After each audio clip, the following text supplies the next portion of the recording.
Luego, Ok, nada más para hacer esto un poquito más formal, pedirle su permiso, caballero, para poder grabar la sesión de esta entrevista. claro, claro, bueno, Muchísimas gracias. Bueno, para proseguir, perdón, esto sería una entrevista que se está realizando para el curso de seminario de realidad nacional, este seminario que está basado en lo que es educación y sociedad. Nada más para ubicarte un poquito en el contexto, nos hemos dedicado a tener mucha conversación sobre los retos que está sufriendo o que ha sufrido la educación a nivel mundial y más que todo focalizar en lo que es Costa Rica. Entonces, el día de hoy yo te voy a hacer 6 preguntas que van a crear cierto diálogo y nos van a poder demostrar desde tu parte, ¿verdad? Ya voy a presentarte desde tu parte, que es un poco más interno en lo que es el sistema de educación de Costa Rica. ¿Qué es lo que vemos? ¿Cómo lo estamos viendo? ¿Qué es lo que nos puede llegar a traer? Bueno, para introducirte, presentarte ante el profesor y las personas que vayan a ver. El presente acá, Mauricio Gamboa Ramírez, bachillerato en Ciencias del Deporte, graduado de la Universidad Nacional de nuestro país. Muchísimas gracias, Mao, por aceptar esta entrevista, por permitirme tener y conocer lo que nos vas a compartir el día de hoy y por querer expresar también esta parte que a veces nos cuesta tener en diálogo, ¿verdad? Porque hay tanto trabajo, hay tanto que hacer que no podemos dejar claro qué es eso que nos haría mejorar. Buenas noches, sí, buenas noches ya. Agradecerle y sin más rodeos para iniciar. Estamos listos. un placer. Muchas gracias. Como primera pregunta, en realidad quería ubicarme en el papel, en el contexto de cómo catalogarías, ¿verdad? ¿Cómo clasificarías lo que es la educación costarricense con base en los retos que tenemos y que hemos ido cumpliendo en estos tal vez 10, 5 años atrás?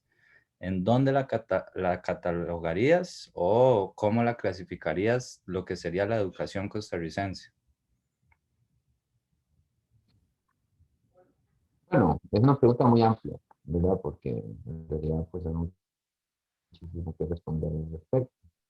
Sin embargo, bueno, Costa Rica eh, se ha caracterizado por mm, muchos años por intentar ser líder, por lo menos en América Latina, en el tema de educación. De hecho, muchas de las cosas de las que nos hemos actado por muchos años, ¿verdad? Eh, han sido gracias a un programa educativo que ha sido global para todo el país, ¿verdad? Una educación a la que muchísimas personas pues han tenido acceso. Tenemos un nivel bajísimo de analfabetismo, ¿verdad? Y bueno, Costa Rica por muchos años logró llegar, se hizo un trabajo enorme para llegar a todos los rincones del país con la escuela primaria, ¿verdad? Hay escuelitas en lugares increíbles, muy lejanos, ¿verdad? Con maestros que a veces llegan a caballo o a pie, ¿verdad? Por hora. Pues, por partes secundarias, en partes del país. Y bueno, las universidades públicas, primero, ¿verdad? Las públicas de primer nivel, la Costa Rica, la Nacional, la UNED, lograron llegarle a todas las clases sociales, ¿verdad? Con programas de becas, etcétera, que pues fueron gracias a la visión de algunos políticos y maestros, educadores de las épocas, digamos, 50, 70, 80, y por qué no, quizás hasta incluso algunos de los momentos. Y entonces, bueno, Costa Rica se destacó por eso, porque trató de universalizar la educación y eso nos trajo réditos por muchos años. Así, digamos, diría yo que fue el contexto hasta hace poco tiempo en el cual pues, viene una coyuntura muy compleja que ha hecho cambios interesantísimos en la educación, ¿verdad? Y entonces, pues ha traído algunas dificultades en la actualidad para que todas las personas tengan acceso a la educación. Tocas un punto muy importante en realidad, ¿verdad? Que tal vez por tantos retos que muchos dicen hay dentro del sistema, se desenfoca esto tan importante que es la universalización, ¿verdad? El dar la educación a la mayor cantidad de personas y pues hasta el momento sabemos que Costa Rica ha tenido un buen puntaje en lo que es este tema, ¿verdad? Pero ahorita que vivimos en un lugar en donde, bueno, pues la información está para todos y en todo lugar, se nos va achicando, ¿verdad? Esa capacidad que ha tenido la educación o por lo menos el sistema costarricense, ya que ahora se necesita mínimo de un celular o una computadora, ¿verdad? Entonces ya ahí ya vamos teniendo pues un reto más al cual hay que ir adaptándonos y demás, pero vemos cómo Costa Rica pues ha logrado cumplir con ese objetivo. Ahora, con respecto a este nuevo tema que vamos sacando, ¿cómo va la actualización en el sistema educativo? ¿Cómo va esa digitalización de lo que es el conocimiento, de lo que son las metodologías, los profesores? ¿Cómo se van adaptando ustedes a este sistema? Sí, bueno, en realidad este sistema también, ¿verdad? Que vale la pena pues un análisis muy complejo. Hay que entender que la accesibilidad, la accesibilidad a los medios informáticos o a la información globalizada, en fin, a la educación global, etcétera, pues depende de un montón de aspectos, ¿verdad? El primer aspecto es que se necesita una red de tecnología que Costa Rica no cuenta en este momento. Por ejemplo, hay muchísimos lugares donde no hay acceso a Internet, muchos lugares donde definitivamente no hay conectividad. ¿Por qué? Porque la conectividad no depende solamente de la voluntad, depende de un montón de aspectos económicos, ¿verdad? Y también el tema legal, eh, porque las municipalidades, por ejemplo, o los vecindarios pueden oponerse, por ejemplo, a que haya una antena en cierto lugar o ser difícil colocarla, entonces no permite que haya un acceso. O sea, porque para nadie es un secreto que la tecnología es cara, ¿verdad? La tecnología es cara, las computadoras son caras, los teléfonos son caros.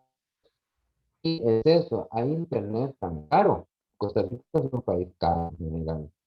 Entonces, eso lo que ha hecho es que las personas de clase media, digamos, clase media alta, clase alta, pues tienen acceso a internet ilimitado, ¿verdad? Ellos tienen todos sus tablets, tienen todos sus laptops, tienen todos sus celulares conectados a internet permanentemente, pues pagan unas facturas de, no sé, de 30.000, de 40.000 colones mensuales para poder estar conectados.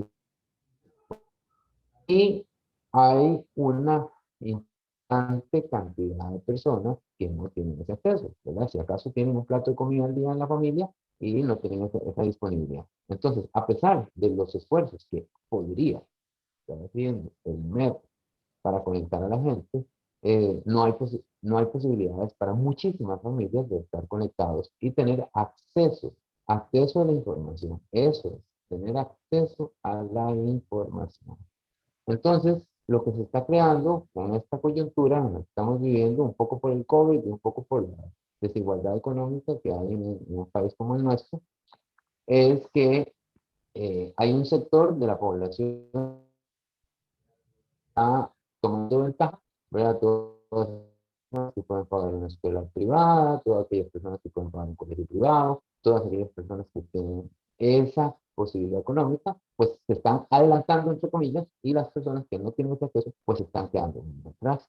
Y muy atrás significa un retraso importante para un país como el nuestro, que es un país pues, en vías de desarrollo, así se le ha catalogado. Entonces, sí está creando una brecha muy grande, ¿verdad? Y vamos a ver una desigualdad monstruosa dentro de muy poco tiempo y que se van a reflejar, pues, obviamente, en todos los factores económicos, ¿verdad? Marcadores económicos para un país como el nuestro. Correcto. Correcto, no, en realidad, muy buenos términos, muy buena respuesta y como dices, pues es un tema muy amplio que pues podemos ver no solo recae sobre el Ministerio de Educación, ¿verdad? Sino pues recae más sobre el gobierno y toda su organización. Vamos a dejar este temita ahí, ¿verdad? Porque se las trae. Vamos, ahí tenemos una pregunta más al final sobre lo que es esto de la virtualización y demás. Vamos a entrar a un tema que me llama mucho la atención por varias cosas, ¿verdad? Número uno, porque lo hemos estudiado. Bueno, mi persona, José Andrés Mora, estudiante de Ciencias del Movimiento Humano en la UCR, pues hemos tratado de entender lo que es la planificación. Nos han dicho cómo hacer planificación, pues hasta 3 veces de manera diferente. Quiero saber, pues cómo te va con todo esto de la planificación, qué tanto te ayuda las herramientas, porque sabemos que hay herramientas del ministerio, qué tanto atrasa más bien o qué tanto acelera este proceso, todas estas herramientas. En sí, la pregunta sería la siguiente. ¿Cree que la planificación y la organización de las materias y aprendizajes esperados debe ser modificada o dice usted que está todo como debería de ser, tenemos las materias adecuadas, tenemos los aprendizajes esperados adecuados, o cree usted que podría hacer algún tipo de modificación en esta estructura de lo que es la planificación?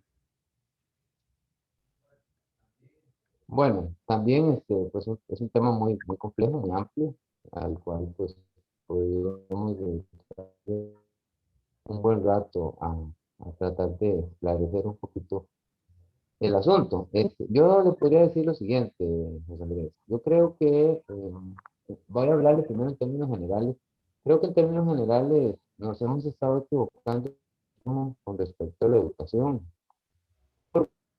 Lo que tenemos que centrarnos en la actualidad es en el trabajo con los niños, de que ellos sean capaces de aprender a generar o a desarrollar sus propios conocimientos. Es decir, ya no es tan importante darle los contenidos a los niños, ¿verdad? Para que ellos, entre comillas, se los aprendan, porque como ya hemos tocado, pues la información está ahí, está en la red, ¿verdad? Entonces, y está de todo tipo. Entonces ellos lo que tendrían que aprender es a discernir, primero a aprender a encontrar esa información y después a discernir qué es más provechoso para ellos y qué no. Entonces, en ese proceso deberían de ellos ser guiados, ¿verdad? En encontrar la información, en poder clasificarla, en poder seleccionarla, en poder priorizarla y en poder utilizarla, ¿verdad? Ahora, una vez que eso está claro, ¿verdad? Que la información está en Internet, yo creo que la educación como tal debería de enfocarse más bien en un tema del conocimiento del ser, de la persona. Es decir, nada hace una persona con conocer mucho sobre el mundo y sobre el que lo rodea, etcétera, etcétera, si no se conoce a sí mismo y no es capaz de gobernar ciertas cosas en sí mismo. Entonces yo creo que la educación en estas épocas debería de enfocarse más bien en la parte del control de las emociones, de que el niño aprenda a conocerse y aprenda a manejar sus emociones, porque estamos viendo, por ejemplo, mucha violencia, este, estamos viendo un montón de situaciones en las cuales las personas no son capaces no sé, de manejar sus, su ser. Sí, súper. Por ejemplo, altos índices de intoxicación, ¿verdad? En la juventud, pues de todo tipo, ¿verdad? Intoxicación, digamos, por redes sociales, intoxicación por todo tipo de drogas, altos índices, etcétera, ¿verdad? Altos índices de intoxicación. Entonces, aprender a manejar sus emociones,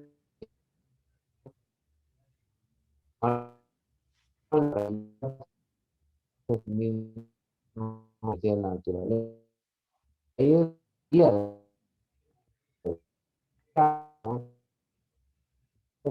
la, ya entramos en eso. Yo creo que estamos quedando muy, muy cortos en lo que podemos lograr en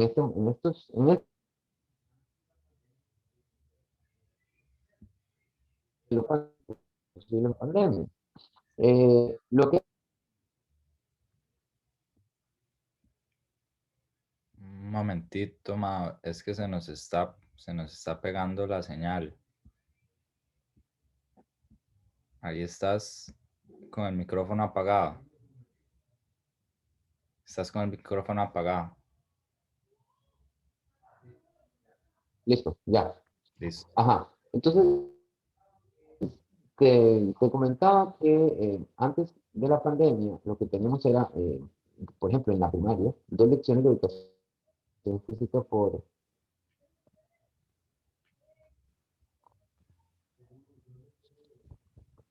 teníamos dos lecciones de educación física por semana y,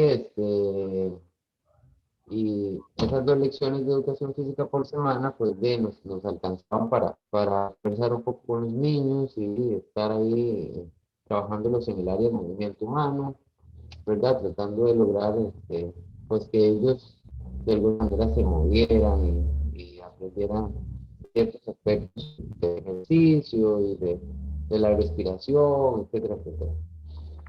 Pero yo creo que es insuficiente. Lo ideal sería que los niños, y por lo menos 5 días a la semana, que ellos tuvieran contacto con el movimiento, ¿verdad? Durante 5 días a la semana, unos 30 minutos.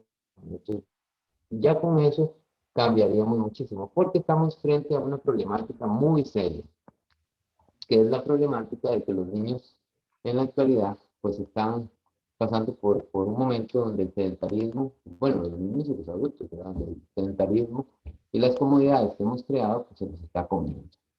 Entonces yo creo que por ahí iría como el reto al que deberíamos de movernos, ir a buscar esa posibilidad de que los niños y los jóvenes pues se muevan un poco más y adopten un estilo de vida más saludable. Claro que sí. Entiendo y comprendo.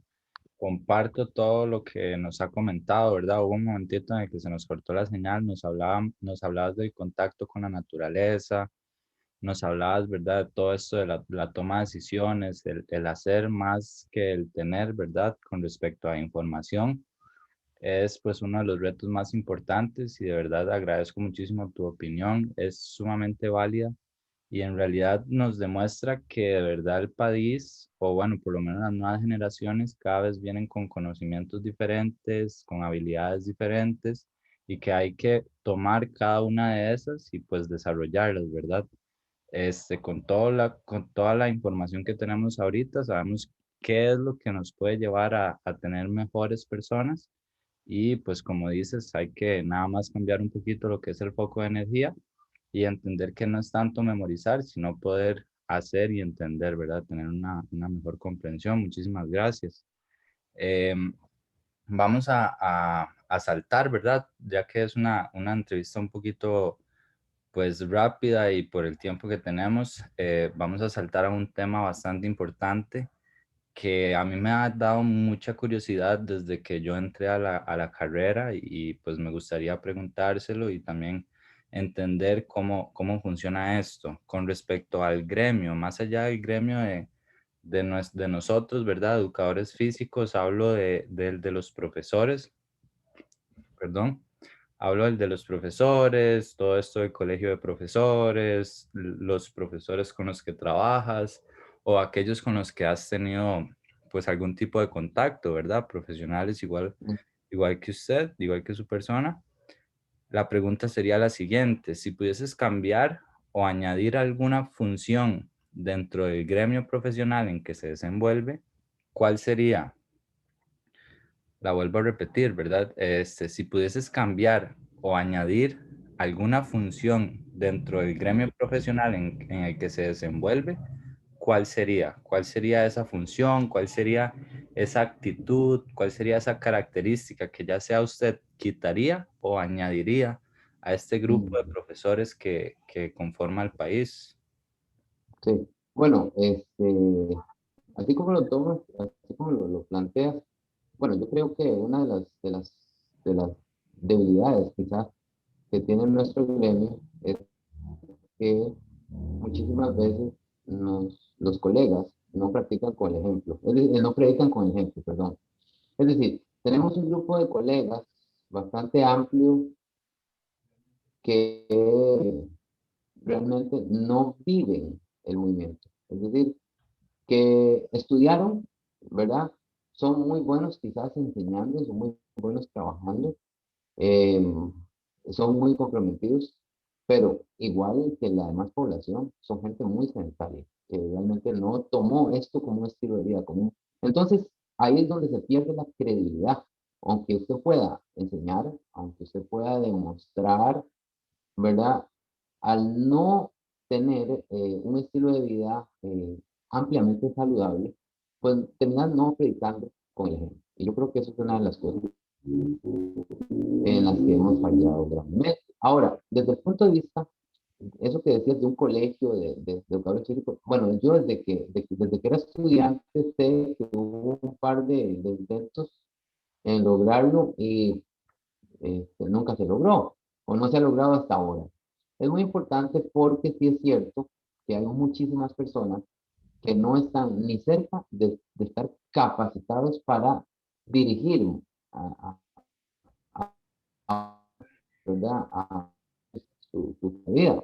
Es decir, de pronto aparece alguien dando un curso de unos fines de semana y le dan un título y con ese título van a trabajar, qué sé yo, a un gimnasio o a trabajar dirigiendo gente de diferentes formas. Ahora hay muchas más formas que antes, pero personas sin estar capacitadas se encargan de darle, eh, de prescribir movimiento a las demás personas y eso no está bien. Entonces creo que hemos fallado muchísimo como gremio, ¿verdad? Al crear, al no haber podido crear este colegio que nos acuerpe y evite que personas que no están capacitadas, pues se dediquen a dirigir personas.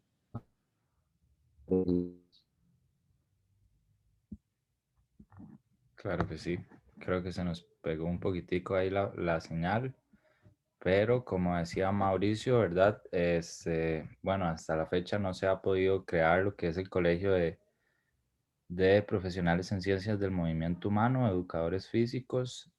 Por dicha, lo que es el sistema de educación, va a costar muchísimo que una persona no documentada o no graduada, ya sea de una universidad, llegue a dar o a dirigir clases, ¿verdad? Pero tenemos entendido que nosotros, profesionales en ciencias del movimiento humano, podemos delegar en diferentes y gran cantidad o gran variedad de trabajos, ¿verdad? Entonces, esta pregunta era dirigida porque, bueno, desde mi punto de vista universitario, he visto mucha competitividad, ¿verdad? Entre nosotros, yo quiero llegar, yo quiero tener esto, yo quiero buscar lo otro.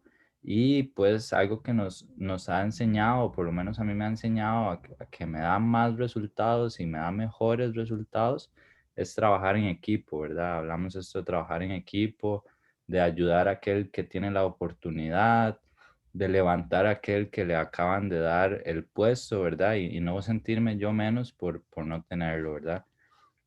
Muchísimas gracias, Mauricio. Vamos a proseguir con la siguiente pregunta, pregunta número 4. Tengo entendido que es padre de familia, ¿verdad? La siguiente pregunta va dirigida más que todo para estos niños que están en escuela y van para colegio. ¿Cree usted que como padre de familia los profesores deberían delegar más responsabilidades al hogar o es más justo que hagan todo su trabajo en las escuelas? ¿Qué opina, verdad? Entiendo que ahora existe todo esto de las guías de trabajo autónomo que pues le permiten al estudiante tener el trabajo en casa y al profesor liberarse, ¿verdad? De lo que es una semana de clases o por lo menos dirigirla o direccionarla de una manera diferente, con información un poco más teórica. ¿Qué opinan sobre esta cantidad de trabajos, responsabilidades que se han cambiado de lugar, ¿verdad? Porque se siguen dando a las mismas personas, pero se cambió de la escuela a la casa. ¿Cómo has tomado esto como padre de familia? ¿Cómo lo podrías llegar a mejorar como educador también? Bueno, mira, este tema de las días de trabajo para la casa, implementadas por el Ministerio de Educación Pública, pues es una medida paliativa, digamos, ¿verdad? Es una forma que encontró el MEP para sortear este periodo de pandemia, ¿verdad?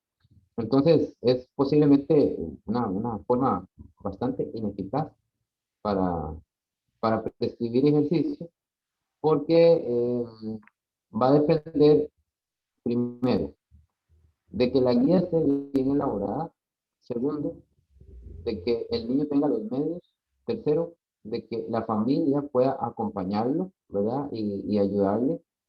Y entonces, no es fácil, ¿verdad? Porque quizás, aunque bueno, hay que tener en cuenta esto, aunque la guía esté muy bien hecha, por la problemática que tenemos de comprensión de lectura, por ejemplo, ¿no? ¿Verdad? Tenemos un desfase enorme en la comprensión de lectura. Se ha visto que hay niños de cuarto grado que no entienden lo que leen, ¿verdad? Entonces, no comprenden qué es lo que se les está pidiendo. Entonces, eso es problemático. Entonces, yo creo que de un grupo de 20 niños, quizás haya uno o dos los, los cuales les funcione una guía de trabajo autónomo en educación física, uno o dos. A los demás, mm, ni les fue ni les fa, y quizás haya dos o tres que la guía se la llena la abuelita, ¿verdad? Y la presenta ellos. Es decir, esto es una medida paliativa, es una medida que no funciona realmente, ¿verdad? Porque es un tema, pues, bien complejo. Y eh, eh,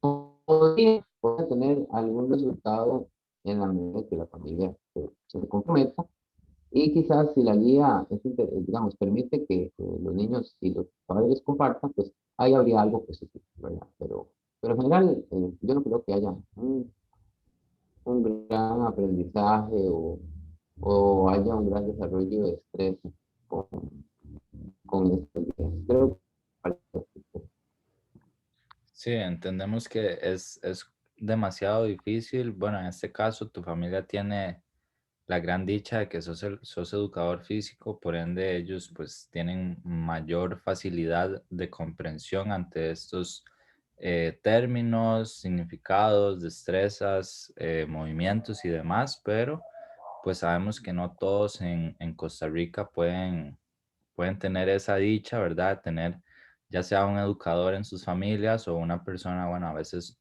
cuesta encontrar una persona pues estudiada y demás, y hacerse cargo de estas responsabilidades educativas para los niños, pues es un costo, ¿verdad? Más allá de ser una liberación para el niño, ¿verdad? El que pueda aprender en su casa, vemos que más bien es un costo.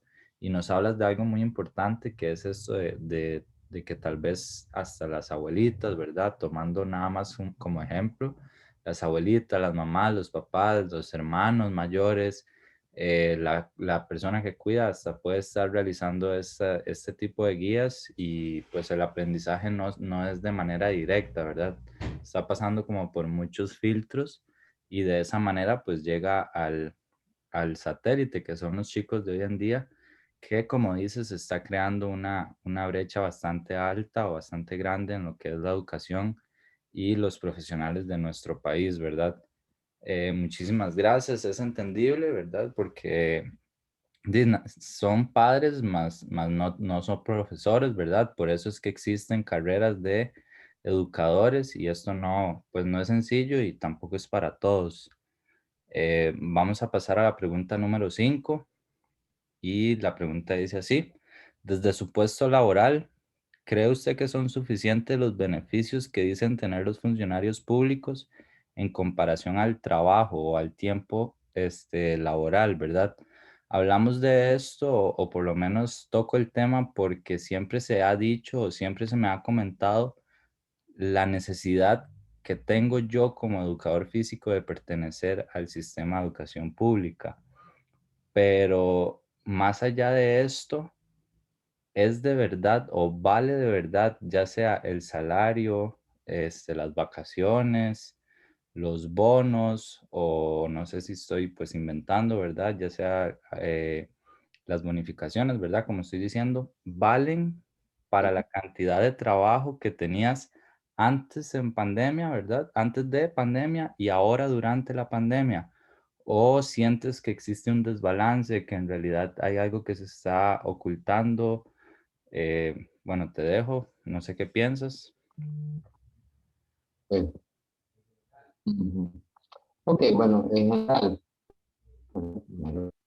general, en los últimos años, el sector público, pues, ha ido perdiendo algunos beneficios, si hablamos desde el punto de vista económico, ¿verdad?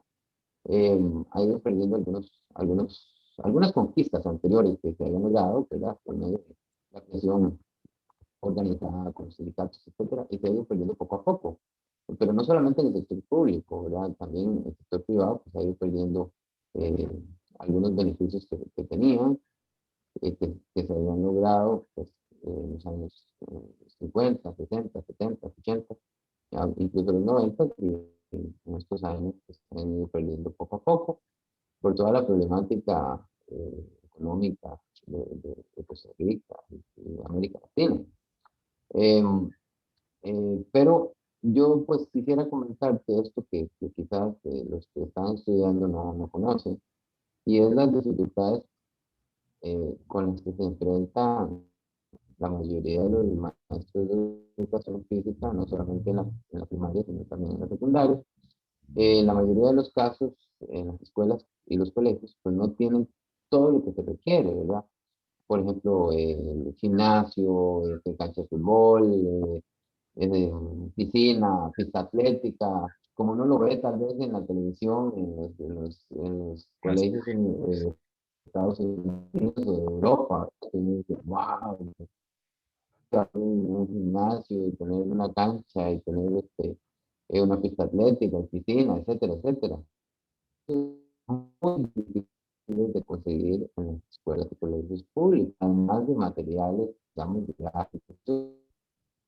Realmente uno tiene que lidiar en la primaria, el grupo de 30 y 30 y pico de niños, a veces en espacios pequeños, patios de escuela, corredores, cuando llueve, donde entonces están en el aula, con juegos de mesa, etcétera. Es decir, pues una frase muy coloquial, ¿verdad? Que decía, hay que la para que se pueda y como se pueda. Eso es la realidad en muchas, muchísimas escuelas y colegios del país, donde no hay recursos suficientes para desarrollar una clase como uno quisiera, ¿verdad? Entonces, ahora, en tiempos de pandemia, hay algunas posibilidades de conectarse vía Teams para una clase, ¿verdad? Entonces, estar frente a algunos niños o algunos jóvenes que un rato guía este, en forma virtual, ¿verdad? Y hay otros, como en mi caso, que lo que hago es preparar guías, como ya lo conversamos.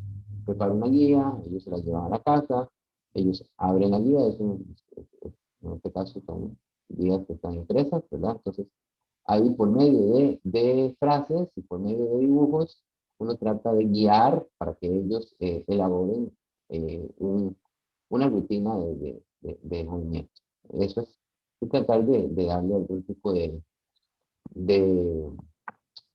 digamos, de actividad al niño durante la semana. Esa es la idea. Pero sí es cierto que uno quisiera,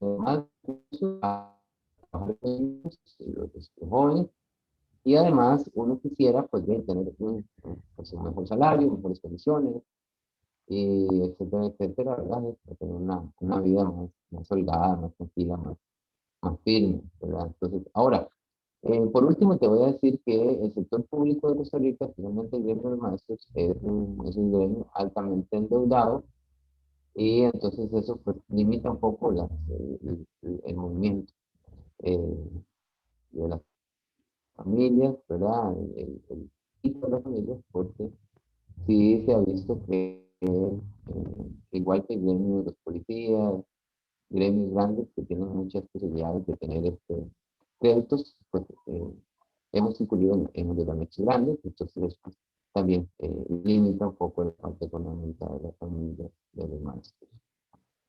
Sí, volvemos a tocar un tema, ¿verdad? En el que la problemática va más allá del sistema educativo, sino que pues toca lo que es el país en sí, el gobierno y cómo se distribuyen o se manejan ese tipo de soluciones, ¿verdad? Ese tipo de temas, más que todo del recurso monetario, ¿verdad? Eh, bueno, nos comentabas que antes había muchísima problemática, más que todo con la tenencia de material.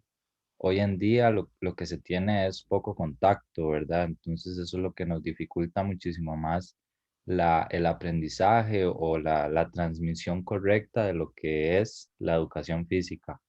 Hablamos de educación física, ¿verdad? Entendiendo que Mauricio es profesor de educación física y mi persona, estudiante de ciencias del movimiento humano, pues tomamos este enfoque porque, número uno, es algo que me puede ayudar bastante a mí, a muchísimos educadores físicos que están en su camino, y también porque es un área que tal vez mucha gente no ve, mucha gente piensa en que la educación física, uy, las clases de educación física es donde mi hijo juega, donde mi hijo se divierte, donde mi hijo corre, a veces hasta dicen que la clase de educación física es a donde se van a ensuciar y demás, pero pues entendemos que la clase de educación física va más allá, tiene un significado y una importancia interna y externa a nivel social y personal también. Y es por eso que nos enfocamos el día de hoy en esta persona, Mauricio, y en este tema tan importante, ¿verdad? Agradecerle, Mauricio, ya como para finalizar, ¿verdad? Como última pregunta, va más allá, va más que todo, perdón, en todo esto de la virtualidad, en lo que viene en este año 2022, lo que ha pasado en este 2021. Como te mencionaba, para finalizar la entrevista y pensando un poquito más en el 2022, en lo que viene en lo que viene hacia nosotros, ¿deberían de seguir las clases virtuales? ¿Cree usted que podemos nosotros, bueno, en este caso educadores, ustedes, mantener una generación, sí, mantener una generación más junto a esta adaptación a la digitalización, ¿verdad? Podemos tener y soportar esta responsabilidad de llevar una generación de profesionales, ya sea de nuestra universidad o colegiales, ¿verdad? O chicos en escuela, mediante la virtualización, mediante todo esto, clases virtuales, guías y demás herramientas.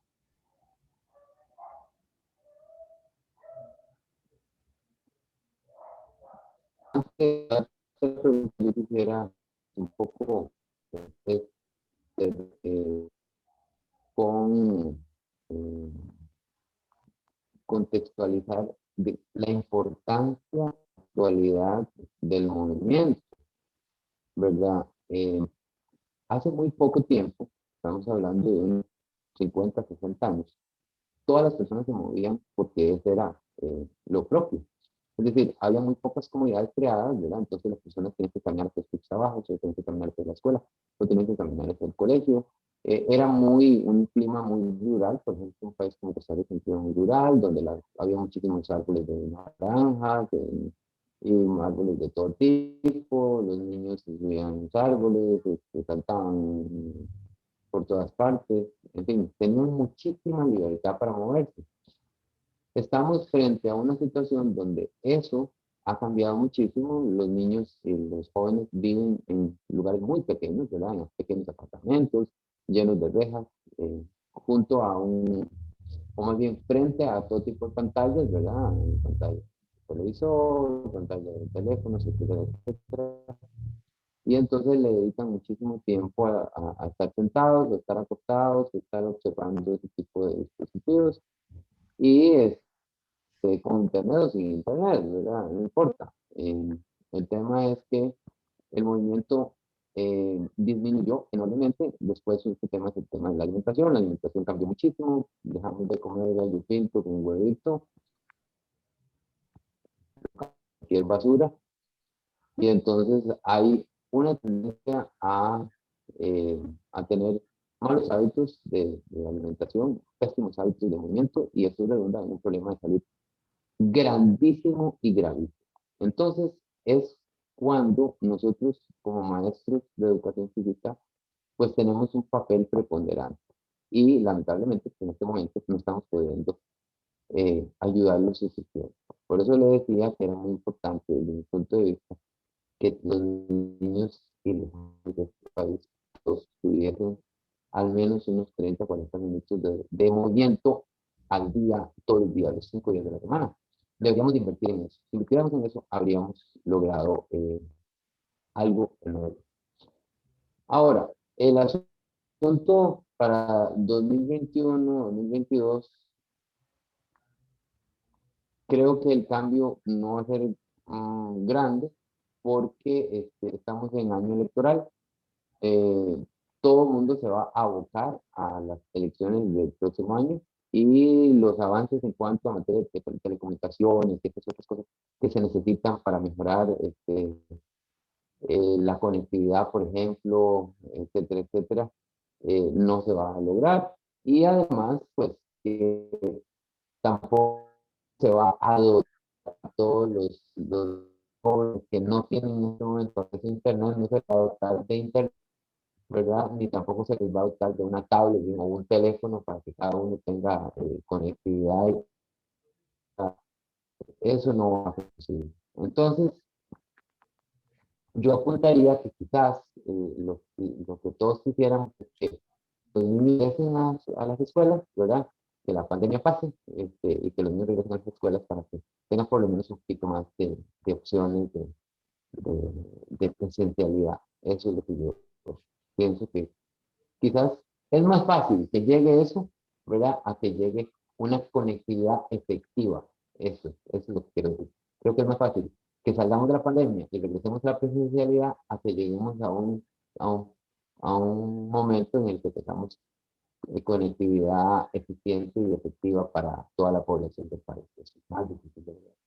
Claro, es entendible, ¿verdad? Más por el hecho o partiendo del hecho en el que vivimos en un país en vías de desarrollo y lo que es pues la oportunidad de la conectividad sí está un poquito más largo de lo que esperemos esté.